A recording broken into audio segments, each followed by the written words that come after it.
cienījamie skatītāji, pie mums ir pēc tāda nelaimes gadījuma ieradies arī pats nelaimes iniciators Māris Rītiņš, un viņš šorīt cepjot vistu savā mājā, viņš, teiksim godīgi, tā māja vairāk nav kāda viņa bija, mēs gribētu parunāt ar viņu kā, Mārtiņ, kas notika, kas pa nelaimes gadījumu notika, pēc māja vairāk nav uz šīs zemes sastāvuma, kur bija tā kļūda jūsu cepšanā, tā viss? Es par to domāju. Jūs nedomājat, ka domāšana vien nepietiek?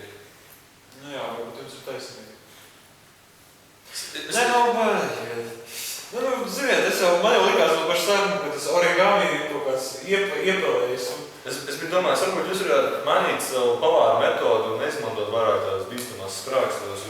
Kūpināt visti ir labi, bet, ja pusi māja ir nodegusi, ko jūs tad?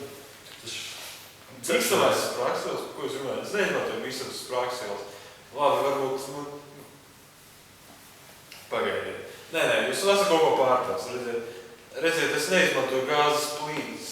Gāzes plītis nav laba lieta. Gāzes plītis, saprotiet, ka ja jūs gribat gatavot tiešām augstākās kvalitātes ēdienu, jums ēdienam ir jābūt dabiskam, un gāzes plītis liesmā gatavots ēdienas, diemžēl nav. Tāpēc es izmantoju, es pasūtu speciāli, mūža mežiem pasūtu speciāli tropisko koku malu, un diemžēl, kad ja sāk, tur krāpjas dzirkstvēl tajā malu. Jūs nodedzinājāt māju, lai šī vista tiktu kūpināta dabiskā, kad māja vairāk nav, tur visu dabu tiek klāt, oksidēts, un jūs tā bija tā doma, jā? Jo jūs pēc šī atgadījuma esat ļoti populārs, jūs jau visu Latviju pirms runājat, bet jūs pavāra karjeru gan arī vairāk. Es nedomāju, ka man pavāra karjeru ir galā. Redziet, lai jebkurš cilvēks agrāk vai vēl saprot, ka dzīvē cilvēks ir tas, ko viņš apēd, nekas vairāk, nekas arī mazāk. Un tāpēc ir vērts ēst tādas lietas, par kurām nav jākaunās citu priekšā teikt, ka tu esi ēdis garšīgi, veselīgi pagatavot ēdienu. Saprotiet, tas ir tieši tas, ko es piedāvāju cilvēkiem. Un, piemēram, garšīgi kūpināt vistu, jā, es domāju, šis ēdiens... Šis ēdiens būs ļoti populārs nākotnē. Jā, es uzdošu šiem jautājumu. Bija zvans un prasīja, vai jūs varētu pagatavot vēl kādu šādu vistu Saeimas namā.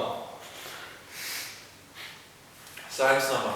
Saprotiet, Saeimas namā būs nepieciešams kas tāds ekstraordinārs. Saeimas namā, saprotiet, tas nav tik vienkārši. Tas nav tā kā mēs aizējam aiz stūra uz kaut kādas vecas bleķu kastes, ko uzbrilējam.